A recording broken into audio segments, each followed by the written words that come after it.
Hello and Namaskar. I welcome you all to Wattwatch India. We keep you updated with the recent developments in Indian energy ecosystem. So let's get started. Today we'll be discussing the CERC Deviation Settlement Mechanism and related matters regulations. Recently there was an amendment proposed in these regulations. We will discuss that amendment later on. So right now we'll start with the background of these regulations. So before the deviation settlement mechanism, there was something called as unscheduled intercharge mechanism. It was linked with the availability based tariff and it was introduced by the commission in 2002-3. So if we see the three components of availability based tariff, there are three components to it. First is the fixed cost, which is linked to the availability of the plant. Basically, the availability factor of the plant, for how long your plant is available to produce the electricity at a given moment.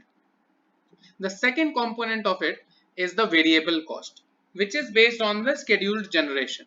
So right now the scheduling of power from the point of view of a power generator happens on a day ahead basis. So for the power that you are going to supply tomorrow, the generator has to schedule it a day prior to it in 15-minute time blocks. These time blocks, the generator is supposed to tell the load dispatch center in its schedule that, for example, if we say 100 megawatt, so in this 15-minute time block, 100 megawatt power will be generated by the generator and injected to the grid. This variable cost component is as per the scheduled generation. The catch here is, if the generator ends up producing, say, 110 megawatts, it still gets paid for that 100 megawatt. The exceeding amount of injection, which is 10 megawatt here, will get settled through the deviation charges mechanism of the third leg of this whole tariff structure. So the deviation charges, which I said, are basically to compensate or penalize the injector of the power or the buyer of the power based on the prevailing grid conditions. So the table that you can see is the fundamental of charging for deviation in Indian electricity market. So if the condition is such that the frequency is higher than the band frequency, so if we have a band of frequency and if the system frequency of the grid is higher than 50 hertz, that implies that there is over generation or over injection into the grid. There is simply not enough demand. There is a demand supply mismatch. So high frequency will imply that supply is more but the demand is not enough. That is taking the frequency towards higher side. So now if we see from the point of view of a generating company, under the conditions of high frequency, if the generator under injects over a schedule, say it's scheduled for 100 megawatt, but it only generated 90 megawatt. So for that 10 megawatt of shortfall, it will get settled through this deviation mechanism and the penalty won't be as severe, right? So under high frequency conditions, if the generator, even if it under injects, the penalty is there, but it's not as high as in under other conditions that we have discussed later. So we can say it's an incentive. Similarly, under high frequency condition, already supply is more than the demand. If the generator still over injects, there is a penalty. Now under low frequency conditions, the demand and supply balance is such that demand is more but the availability of power in the grid is less. So in such situation of low frequencies, if the generator under injects, that means provides less power than scheduled, there is a penalty. And on the other hand, if it over injects, that means by over injecting in the period of low availability of power, it is supporting the grid and that is incentivized. Now, if we see from the point of view of a utility or beneficiary or the distribution company or the buyer of the power in general, there are two scenarios: underdrawal of the power and overdrawal of the power. So just like the generating company, the buyer also has to schedule its requirement of power on a day ahead basis in 15 minutes time block to the dispatch center. So under the high frequency conditions, Anyway, there is surplus power available in the grid, and the buyer of the power decides to underdraw over the schedule, there is a penalty. And if it overdraws, there is an indirect incentive. Similarly, under low frequency conditions, if the buyer underdraws, that means the power available is lesser than the demand, and it underdraws, that means it is indirectly supporting the grid, and that is incentivized. Similarly, if it overdraws under low frequency conditions, there is a penalty. So this is the overall framework of penalties and incentives. We'll discuss them in detail in the further slides. So now this mechanism was working all right, but in 2012, some of you may be aware, we had a grid collapse incident, and that brought forward the limitations of this availability based tariff coupled with unscheduled intercharge mechanism. So if we look at the first point, the penalties or the incentives that were there prescribed in this mechanism were not high enough, right? To deter someone from doing something, there has to be a penalty strong enough to prevent them from doing so. But here, the penalties and incentives were not simply high enough to make the generating companies or utilities to adhere to their schedules. Then, due to this, since the economic signals were not strong enough, some entities found it economically advantageous to bear these penalty charges through unscheduled interchange rather than entering into firm PPAs. They took it as a cost of running the business, as a business expense. In addition, this unscheduled interchange mechanism was being used as a de facto trading platform, and due to which there were large frequency excursions. How it was used as a trading platform? Under periods of high frequency, the charges for drawing excess power by the utilities are lesser, right? Due to the overall structure that we discussed previously, the utility is supposed to pay a lesser amount when the grid is in high frequency for overdrawing that excess power. So the distribution companies used to overdraw at very minimal and even sometimes zero rates at high frequency conditions, and that made them not adhere to their schedule, and there were large frequency excursions. That all led to the collapse of the grid. Due to these, the CERC took a systematic review of the existing system at that time, and Deviation Settlement Mechanism regulations were introduced by the CERC in 2014. It brought out it kept the fundamental incentive and penalty structure that we had even prior to these 2014 regulations, but after that there were certain novel things, additional things that were kept to keep the check and balance.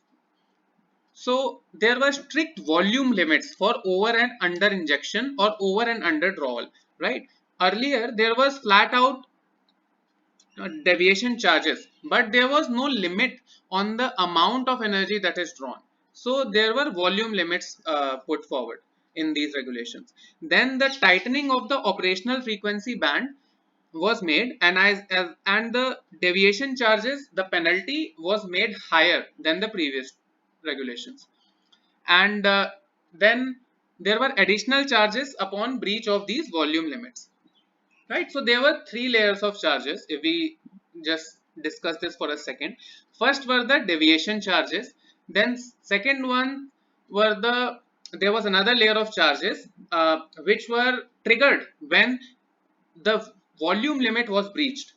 Say 10% to the deviation, 10% to the schedule. If within 10% there are deviations, there were X charges.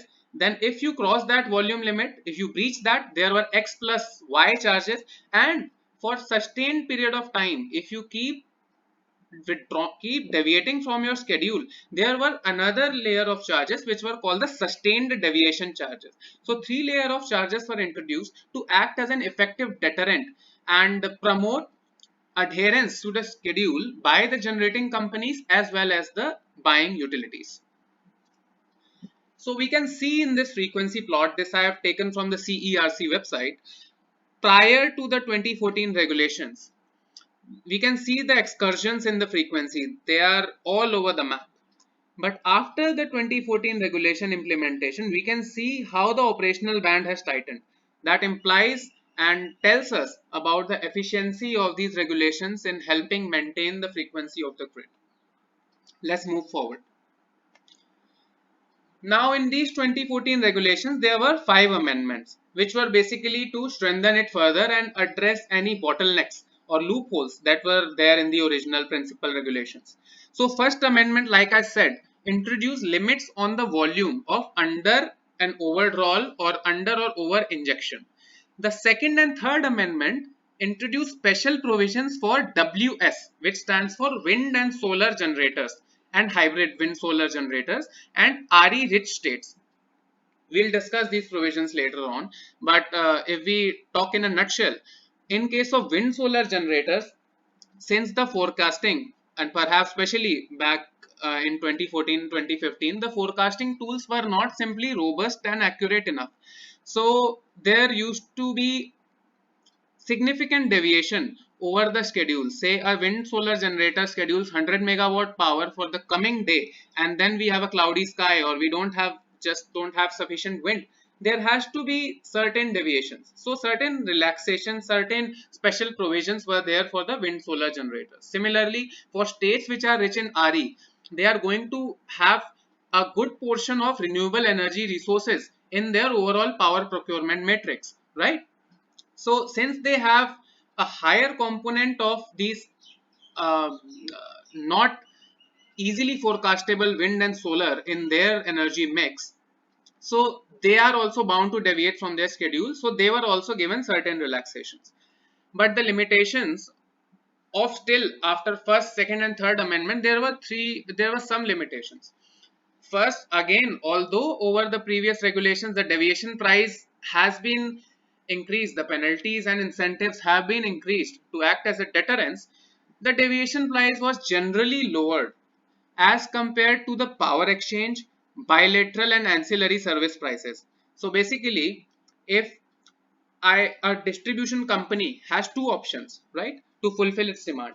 Either deviate from the schedule and overdraw its share and then settle those excess drawal through the deviation settlement mechanism, or strictly adhere to its schedule and buy power from the power exchange. But here we can see the cost of purchasing power from the power exchange was much higher than just paying those penalties. So the discoms continued paying the penalty and took it as a running business expense.